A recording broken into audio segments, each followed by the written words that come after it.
Dear student, in the last lecture we have seen hereditary changes, transcription, translation and translocation.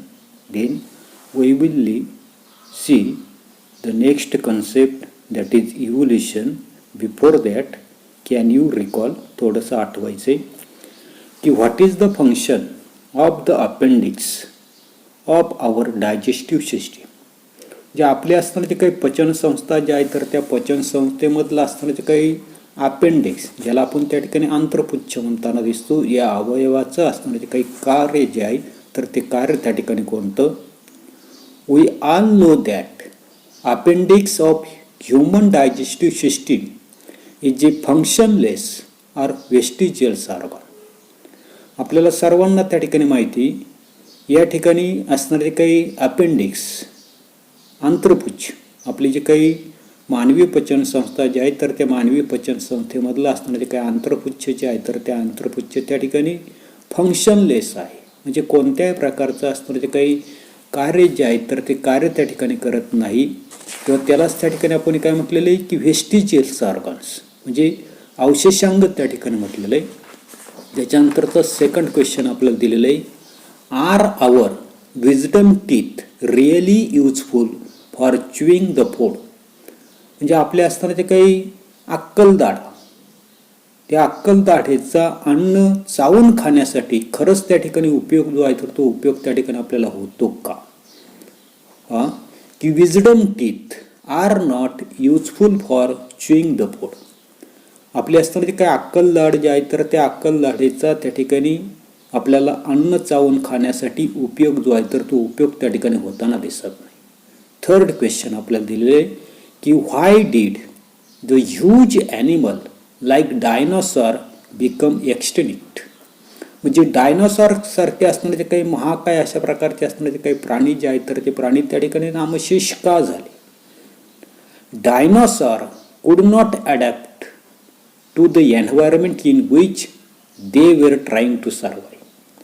Dinosaur सारखे असणारे काही प्राणी जे आहेत तर ते प्राणी ज्या पर्यावरणामध्ये त्या ठिकाणी राहत होते तर त्या पर्यावरणाशी त्यांना अनुकूलन जे आहे तर ते अनुकूलन त्या ठिकाणी करता आलं नाही, आणि म्हणून ते त्या ठिकाणी जिवंत राहू शकले नाही. There was beginning of the ice age which resulted in the scarcity of the food. म्हणजे डायनासॉरचा असताना तो काही काळ जो आहे तर त्या काळामध्ये आपल्या लक्षात येत नसते की बर्फाचं युग त्या ठिकाणी होतं, आणि या बर्फयुगामध्ये असणारे काही अन्न जे आहे तर त्या अन्नाची असणारी काही कमतरता जे आहे तर ती कमतरता सुद्धा त्या ठिकाणी होती. The starvation was one of the reason for the extinctions. Starvation म्हणजे उपासमार, म्हणजे त्या ठिकाणी बर्फयुग होतं, बर्फयुग असल्यामुळे त्या ठिकाणी अन्न जे आहे तर त्या अन्नाची त्या ठिकाणी कमतरता होती, आणि उपासमारीमुळं हे असणारे काही डायनासॉर जे आहे तर ते डायनासॉर नष्ट होण्यामधलं त्या ठिकाणी मुख्य अशा प्रकारचं कारण त्या ठिकाणी. According to the one theory, a meteor collided with the earth and this resulted in the catastrophic death of the dinosaur. दुसरा असताना जो काही सिद्धांत जो आहे तर त्या सिद्धांतानुसार आपल्या लक्षात येता नसते की मेटर, ज्याला आपण त्या ठिकाणी उल्कापात त्या ठिकाणी म्हणताना नसतं, ही जी काही उल्का जी आहे तर ती उल्का त्या ठिकाणी पृथ्वीवर त्या ठिकाणी आदळली, आणि याच्यामुळं या ठिकाणी असणारे जे काही डायनासॉर जो आहे तर त्या डायनासॉरचा असणारे काही मृत्यू जे आहे तर ते मृत्यू त्या ठिकाणी झालेले. फोर्थ क्वेश्चन आपल्याला विचारलेलं आहे की why are many species of the animals and birds getting extinct. प्राणी आणि पक्षी यांच्या अनेक असणारे काही प्रजाती जे आहेत तर त्या प्रजाती त्या ठिकाणी नष्ट होताना त्या ठिकाणी दिसत आहे. याचं पहिलं रिझन्स आपल्याला सांगता येईल, there is the continuous and rapid changes in the environment which is causing threat to the natural habitant of the animals and the birds. आपल्याला लक्षात येता नसते की पर्यावरण जे आहे तर त्या पर्यावरणामध्ये सातत्यानं जलद गतीनं त्या ठिकाणी असणारे काही बदल जे आहेत तर ते बदल त्या ठिकाणी होताना दिसतात, आणि म्हणून त्या ठिकाणी असणारे प्राणी असतील, पक्षी असतील तर यांच्या असणारे काही नैसर्गिक असे प्रकारचे असणारे काही आदिवास जे आहेत तर ते आदिवास काय होताना दिसतात तर त्या ठिकाणी नष्ट होताना दिसतात. Pollution, climate change, increasing urbanisation are the factors causing the depletion of the food and shelter of the animals and the bird. दुसरं आपल्याला सांगता येईल की वाढतं अशा प्रकारचं पर्यावरण, हवामानामध्ये होणारा जो काही बदल, वाढतं असे प्रकारचं असणारे काही शहरीकरण, हे सर्वच्या सर्व असणारे काही घटक जे आहेत तर त्या घटकांमुळे ते असणारे जे काही प्राणी असतील, पक्षी असतील, यांचं असणारे जे काही अन्न असेल, निवारा असेल, तर याच्यामध्ये त्या ठिकाणी डिप्लिशन होताना दिसतं, म्हणजे कमतरता जी आहे तर ती कमतरता त्या ठिकाणी होताना दिसते. Moreover, hunting and poaching has also resulted in extinctions of the many species. याच्या व्यतिरिक्त आपल्या लक्षात येत नसते की पक्षी असतील, प्राणी असतील, तर यांची त्या ठिकाणी शिकार केली जाते, चोरटी अशा प्रकारचे शिकार जे आहे तर ते शिकार त्या ठिकाणी केले जाते, आणि म्हणून या ठिकाणी बहुतेक अशा प्रकारचे असणारे काही प्राणी जे आहेत तर ते प्राणी त्या ठिकाणी आपल्याला नष्ट होताना दिसत आहे. पुढचा कन्सेप्ट आपल्याला पाहायचा आहे इव्होल्युशन, ज्याला आपण त्या ठिकाणी उत्क्रांती त्या ठिकाणी म्हणताना सोपा, की evolution is the gradual change occurring in the living organism over A long duration. म्हणजे सर्वसाधारणपणे उत्क्रांती म्हणजे काय, तर उत्क्रांती म्हणजे सर्वसाधारणपणे सजीवांमध्ये अत्यंत सावकाश होणारा क्रमिक अशा प्रकारचा असणारा काही बदल, ज्याला आपण त्या ठिकाणी ग्रॅज्युअल चेंजेस त्या ठिकाणी म्हटलेले, म्हणजे क्रमिक. उत्क्रांती म्हणजे सजीवामध्ये अत्यंत सावकाश होणारा क्रमिक अशा प्रकारचा बदल. This is a very slow going process through which the development of the organism is achieved. हे असणारी जी काही प्रक्रिया जी आहे तर ती प्रक्रिया अतिशय सावकाश चालणार आहे. त्याचबरोबर असणारा जो काही ऑर्गॅनिझम जो आहे तर त्या ऑर्गॅनिझमचा म्हणजे जीव जे आहे तर त्या जीवाचा विकास साधणारी त्या ठिकाणी अशा प्रकारची प्रक्रिया जी आहे तर ती प्रक्रिया त्या ठिकाणी असते. All the stages in the changes occurred in the various components ranging from stars and planets in the space to the biosphere present on the earth should be included in the study of the evolution. म्हणजे सर्वसाधारणपणे आपल्या लक्षात येत नसते की अंतराळ जे आहेत तर त्या अंतराळामध्ये असणारे जे काही स्टार्स असतील, प्लॅनेट्स असतील, म्हणजे अंतराळामधील असणारे जे काही ग्रह आहेत, तारे आहेत, तर याच्यापासून आपली असणारी जी काही पृथ्वी जी आहे तर त्या पृथ्वीवर असलेली जी काही जीवसृष्टी जी आहेत तर त्या जीवसृष्टीतील बदलापर्यंतच्या अनेक अशा प्रकारचे असणारे जे काही स्टेजेस जे आहेत, टप्पा जे आहेत तर त्या टप्प्यांचा विचार उत्क्रांतीच्या अभ्यासामध्ये करणं त्या ठिकाणी आवश्यक आहे. Formation of new species due to the change in the specific characters of the several generation of the living organism as a response to the natural selection is called evolution. दुसरं आपल्याला सांगता येईल की सर्वसाधारणपणे नॅचरल सिलेक्शन म्हणजे नैसर्गिक निवडीला त्या ठिकाणी रिस्पॉन्स देणं, प्रतिसाद देणं, म्हणून सजीवाच्या एखाद्या वर्गाचं वैशिष्ट्यपूर्ण अशा प्रकारचे जे काही लक्षणं जे आहेत तर त्या लक्षणांमध्ये अनेक अशा प्रकारच्या जनरेशन पिढ्यांपर्यंत त्या ठिकाणी बदल जो आहे तर तो बदल घडण्याच्या ज्या काही प्रक्रिया ज्या आहेत तर त्या प्रक्रियेमुळे अखेर नवी अशा प्रकारची जीवजाती जी आहे तर ती जीवजाती त्या ठिकाणी निर्माण होते, आणि ती प्रक्रिया म्हणजेच त्या ठिकाणी आपल्याला उत्क्रांती जी आहे तर ती उत्क्रांती त्या ठिकाणी म्हणतात. पुढे 3.5 billion years ago life had been non-existence on the earth. आता काय सांगितलंय की सर्वसाधारणपणे 3.5 किंवा 3.5 अब्ज वर्षापूर्वी पृथ्वीवर कोणत्याही प्रकारचं जीवन जे आहे तर ते जीवन त्या ठिकाणी अस्तित्वात नव्हतं. At the beginning there may have been only simple elements in the ocean on the earth and the simple type of organic and inorganic compounds may have been formed from those. म्हणजे सुरुवातीला आपल्या लक्षात येत नसते की या ठिकाणी साधी अशा प्रकारची असणारी काही मूलद्रव्ये जी आहेत तर ती मूलद्रव्ये त्या ठिकाणी असावीत, आणि त्याच्यापासून तयार झालेली जी काय ऑर्गॅनिक आणि इनऑर्गॅनिक म्हणजे सेंद्रिय आणि असेंद्रिय प्रकारची साधी संयुग त्या ठिकाणी तयार झाली त्या ठिकाणी असावी.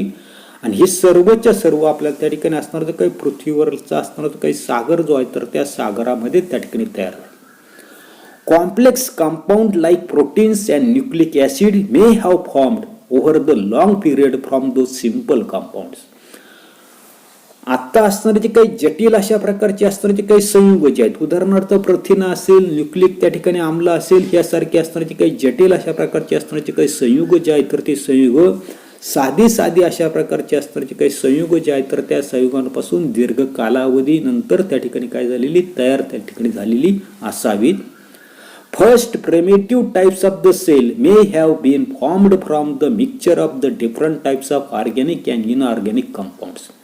आणि म्हणून या ठिकाणी आपल्या लक्षात येत नसते की अशा प्रकारची निरनिराळ्या प्रकारचे असणारे काही सेंद्रिय आणि असेंद्रिय पदार्थांच्या मिश्रणामधून आपल्याला प्रिमेटिव्ह म्हणजे मूळ रूपाच्या प्राचीन पेशी ज्या आहेत तर त्या प्राचीन पेशी त्या ठिकाणी तयार झालेल्या असाव्यात.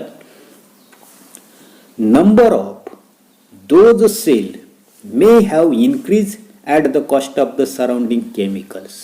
आणि याच्यामधूनच आपल्या लक्षात येतं नसते की आजूबाजूच्या रसायनांचं त्या ठिकाणी भक्षण करून त्यांची असणारी काही संख्या जी आहे तर ती संख्या त्या ठिकाणी वाढू लागली असेल. There may had been some different among those cell and accordance to the principle of the natural selection. आणि याच्यामध्येच आपल्या लक्षात येत नसते की काही पेशी जे आहेत तर त्या पेशींमध्ये थोडाफार फरक असतील आणि नैसर्गिक निवडीचं असणारं जो काही तत्व जे आहे तर त्या तत्वानुसार काही चांगले अशा प्रकारचे असणारे जे काही गोष्टी ज्या आहेत तर त्या गोष्टींची वाढ जी आहे तर ती वाढ त्या ठिकाणी झालेली असेल. Some may have shown good growth and some may have perished which could not adjust with the surrounding. आणि म्हणून आपल्या लक्षात येत नसते की पेशीमध्ये थोडेफार अशा प्रकारचे असणारे काही फरक जे आहेत तर ते फरक त्या ठिकाणी असतील आणि नैसर्गिक निवडीचं असताना ते काही तत्व जे आहे तर त्या तत्वानुसार काही चांगल्या असलेल्या पेशींची त्या ठिकाणी वाढ झाली असेल तर ते सजीव जे आहे तर ते सजीव भोवतालची असणारी जी काही परिस्थिती जी आहे तर त्या परिस्थितीची जर त्या ठिकाणी ॲडजस्टमेंट करू शकले नसतील, जुळवून घेऊ शकले नसतील तर त्यांचं काय झालेलं आपल्याला पेरिश म्हणजे नाश जो आहे तर तो नाश त्या ठिकाणी झालेला असावा. पुढे at present crores of species of plants and animals with huge diversity regarding shape and complexity are present on the earth. म्हणजे आज मितीला जर आपण भूतलावरच्या वनस्पतींचा प्राण्यांचा जर विचार जर केला तर आज मितीला भूतलावर पृथ्वीवर त्या ठिकाणी वनस्पती आणि प्राणी जे आहेत तर त्यांच्या कोट्यावधी अशा प्रकारचे असणारे जे काही प्रजाती ज्या आहेत तर त्या प्रजाती त्या ठिकाणी आपल्याला आढळून येत असतात. त्यांचा असणारा जो काही आकार, त्यांच्यामध्ये असणारी जी काही जटिलता, याच्यामध्ये असणारी जी काही विविधता जी आहे तर ती विविधता आपल्याला त्या ठिकाणी आढळून येत असते. Animals diversity ranges from the unicellular amoeba and paramecium to man and giant whale. प्राण्यांमध्ये आपल्या लक्षात येत नसते की सूक्ष्म अशा एकपेशी अशा प्रकारचा अमेबा तर पॅरामेशियम पासून त्या ठिकाणी ह्यूज अशा प्रकारचा असणारा जो काही देव मासा म्हणजे पॅरामेशियम पासून तर महाकाय अशा प्रकारचा असणारा जो काही देव मासा आणि मानव असा त्याचा असणारा जो काही विस्तार जो आहे तर तो विस्तार आपल्याला त्या ठिकाणी आढळून येताना दिसतो. The plant diversity consists of various species ranging from unicellular chlorella to the huge banyan tree.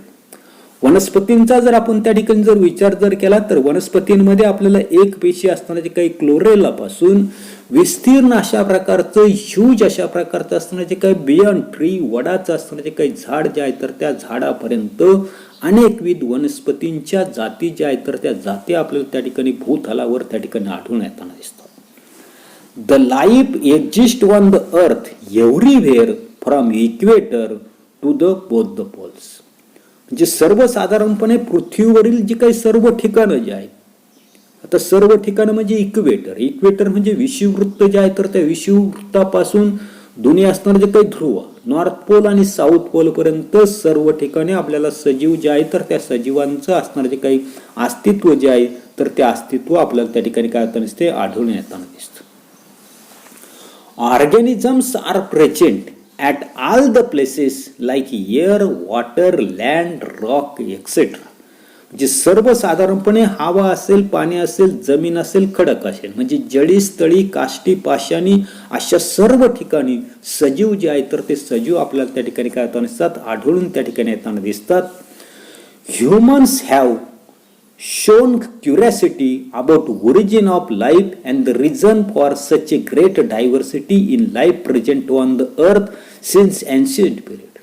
म्हणजे अति प्राचीन काळापासून मानवाला या पृथ्वीवर जीव जो आहे तर त्या जीवाचा असणारा जो काही उगम जो आहे तर तो उगम त्या ठिकाणी कसा झाला आणि त्याच्यामध्ये एवढी अशा प्रकारची असणारी जी काही विविधता जी आहे तर ती विविधता त्या ठिकाणी कुठून आली असावी याच्याबद्दलची असणारी जे काही क्युरियासिटी ज्याला आपण त्या ठिकाणी जिज्ञासा उत्सुकता जी आहे तर ती उत्सुकता त्या ठिकाणी. पुढे पाहतो. Different theories about origin and evolution of life had been proposed till today, of which theory of the gradual development of the living organism is accepted. आणि म्हणून सजीवांचा असताना तो काही उगम आणि त्याचा असताना तो काही डेव्हलपमेंट म्हणजे त्याचा असताना तो काही विकास याच्या विषयीच्या विविध अशा प्रकारच्या असतानाच्या काही उपपत्ती ज्या आहेत तर त्या उपपत्ती आजवर त्या ठिकाणी मांडल्या गेल्या. आणि याच्यापैकी आपल्याला सांगितलेले की सर्वसाधारणपणे सजीवांची असतानाची काही उत्क्रांती. दुसरं आपल्याला सांगितलंय ग्रॅज्युअल डेव्हलपमेंट म्हणजे gradual development of the living organism. सजीवांचा असताना काही क्रमविकास हा जो काही सिद्धांत जो आहे तर तो सिद्धांत त्या ठिकाणी सर्वमान्य त्या ठिकाणी आहे. याच्यानंतर पहा पुढे काय दिलेलं आपल्याला की internet is my friend, collect the information from the internet about the big bang theory related with the formations of the stars and the planets and present it in your class. जे internet जे आहे तर त्या इंटरनेटच्या मदतीनं ग्रहतारे जे आहेत तर त्या ग्रहताऱ्यांच्या निर्मितीच्या संदर्भातला त्या ठिकाणी बिग बँग म्हणजे प्रचंड विस्फोट सिद्धांत जो आहे तर त्या सिद्धांताची अधिक माहिती त्या ठिकाणी मिळून वर्गामध्ये त्या ठिकाणी आपल्याला सादर करायचं. त्याच्यानंतर पुढे आपल्याला दिलेले a peek into history म्हणजे इतिहासामध्ये डोकावून पाहतात. Many philosophers and religious scholars have written their views about formations of life. म्हणजे जीवसृष्टीच्या निर्मितीबद्दल अनेक अशा प्रकारचे असतात जे काही रिलिजियस ज्याला आपण त्या ठिकाणी धर्मवेत्ते त्या ठिकाणी म्हणताना असो.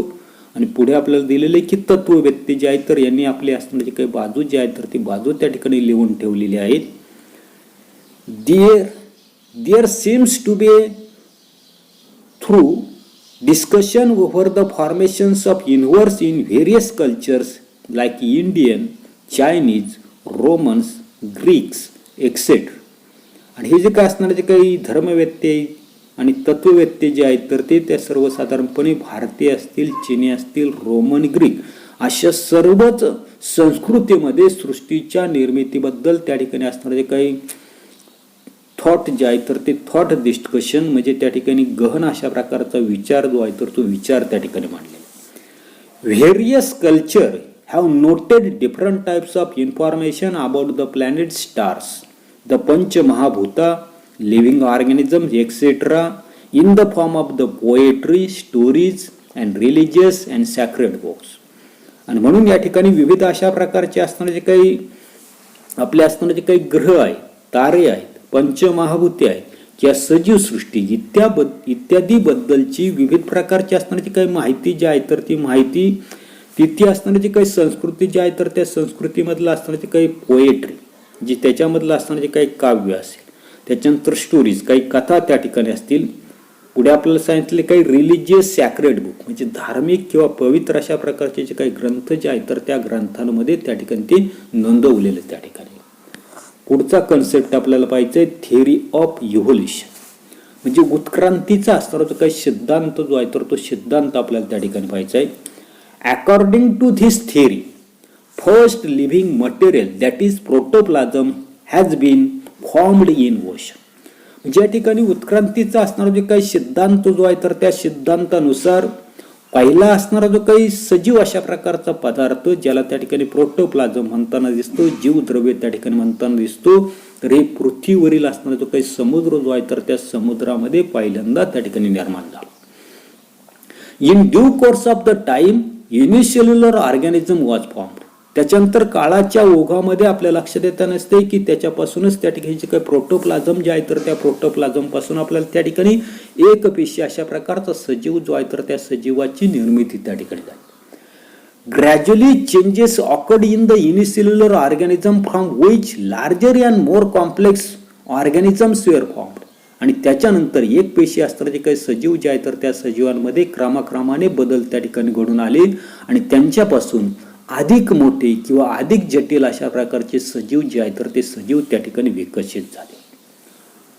All those changes were slow and gradual. हे जे काही होणारे जे काही बदल जे आहेत सर्वच्या सर्व असणारे हे जे काही बदल जे आहेत तर ते बदल त्या ठिकाणी ग्रॅज्युअल हळूहळू आणि क्रमानं त्या ठिकाणी आपल्याला काय झालेले होत त्या ठिकाणी राहिलेले. Duration of all the changes is about 300 crores years. आणि हे जे काही हळूहळू अशा प्रकारचे क्रमाने होत गेलेले जे काही बदल जे आहेत तर त्या बदलांचा विकासाचा असणारा जो काही कालपट जो आहे तर तो कालपट जवळजवळ 300 कोटी वर्षाचा त्या ठिकाणी आहे. Changes and development in living organism had all round and multi-dimensional, and this leads to the evolution of different types of organisms. म्हणजे सर्वसाधारणपणे आपल्या लक्षात येत नसते की सजीवांमधील असणारे जे काही बदल असेल, विकास असेल, हा सर्वव्यापी सर्व अंगांनी त्या ठिकाणी होत गेला आणि यातूनच अनेक प्रकारचे असणारे जे काही सजीव जे आहेत तर ते सजीव त्या ठिकाणी काय झालेले अस्तित्वात त्या ठिकाणी आलेले. पुढे hence this overall process is called as evolution, which is organizational.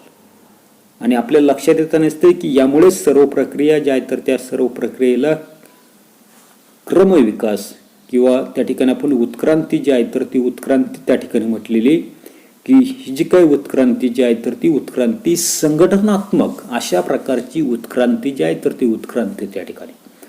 Progressive development of plants and animals from the ancestor have different structural and functional organization is called evolution. आणि म्हणून आपल्या त्या ठिकाणी लक्षात येत नसते की भिन्न अशा प्रकारची असणारी जी काही रचना असेल, कार्य असेल, त्यालाच आपण त्या ठिकाणी different structural and functional organisation त्या ठिकाणी म्हटलेले. जे भिन्न रचना कार्य असलेली जे काही पूर्वजांपासून वनस्पती आणि प्राणी जे आहेत तर त्या प्राण्यांचा प्रागतिक अशा प्रकारचा विकास म्हणजे उत्क्रांती जी आहे तर ती उत्क्रांती आपल्याला त्या ठिकाणी म्हणता येईल. एवढाच असणारा जो काही भाग जो आहे तर तो भाग आपण या तासाला पाहणार आहोत. पुढील भाग पुढील तासाला पाहू. धन्यवाद.